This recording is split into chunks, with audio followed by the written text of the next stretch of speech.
जुबैरी साहब, ये जो सारी इस वक्त गुफ्तगू हो रही है और जो अभी मुनीज़े भी जिस बात का रेफरेंस दे रही है कि क्या इस खित्ते में और कहीं और जगह वज़राए आज़मों के साथ शायद ऐसे ही होता है कि जितना अरसा वो काम करते हैं और 3 साल बाद ऐसा कोई स्पीड ब्रेकर आता है, उनको उठा के जेल में डाल दिया जाता है, मुख्तलिफ मुकदमात आ जाते हैं, फिर दूसरा आ जाता है और कहा जाता है कि ये बेहतरीन है, अब ये अच्छा सोल्यूशन है। तो ये सिलसिला आखिर कब तक चलता रहेगा पाकिस्तान की सियासत में?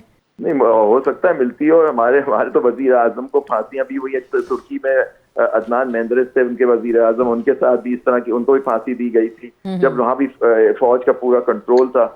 तो अब यहाँ जो होता है ना, वजीर आजम में होता है, देखिए हर किसी की इज्जत होती है, उसको इज्जत करनी चाहिए। लेकिन वजीर आजम बनने के बाद फिर यहाँ जो भी उनका हर वजीर आजम की जो गलती है, नवाज शरीफ साहब के साथ ये चीजें हुई है। बिल्कुल मोहतरमा बेनजीर भुट्टो के साथ हुई। आजिज जरदारी साहब जो सदर पाकिस्तान भी रहे, वो भी जेलों से गुजर के आए। तो ज्यादातर पॉलिटिशियन सारे जो उजरा होते हैं वो जेलों में जाते हैं, उनके साथ यही होता है। तो यहाँ सिस्टम या फिर सब एहतसाब के नाम पे होता है और फिर उनको बंद कर दिया जाता है। तो ये चीज रुकनी चाहिए। लेकिन देखिए जो चीज मुझे जो अफसोस है जिस चीज का, जो मैं समझता हूँ कि ये सारों इन सबको साथ बैठना चाहिए, एक तय करना चाहिए कि जी ये इस तरह से ना करें, किसी के हाथ में ना खेलें और किसी की मदद से ना आए। अब अवाम की मदद ताकत से आए।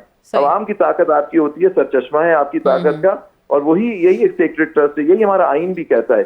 तो और हमारे आप इलेक्टेड रिप्रेजेंटेटिव्स होते हैं और सिविलियन सुप्रीमेसी होनी चाहिए और बाकी जो अथॉरिटीज है वो सब मातहत होनी चाहिए सिविलियन सुप्रीमेसी के।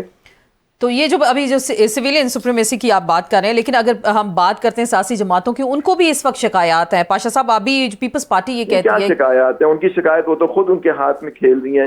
उनको तो जब भी मैं कह रहा हूँ उनको आपस में बैठ के सारी बात करनी चाहिए कि आप ना खेलें, आप लोगों पर रिलाई करें, आप एक दूसरे की टांगे ना खींचें। इस टांगे खींचने में किसी और को चांस दे दिया, आप लोग दे देते हैं कि वो इंटरवीन कर लेते हैं। शायद समझ जाए, शायद वो आपकी बात समझ जाए, उनके दिल में आपकी बात उतर जाए। ऐसा नहीं होता, सबको ताकत चाहिए होती है। बिल्कुल बिल्कुल, और ताकत के जरिए वो कहीं और से आती है, जाहिर बात है, आप हम सबको पता है।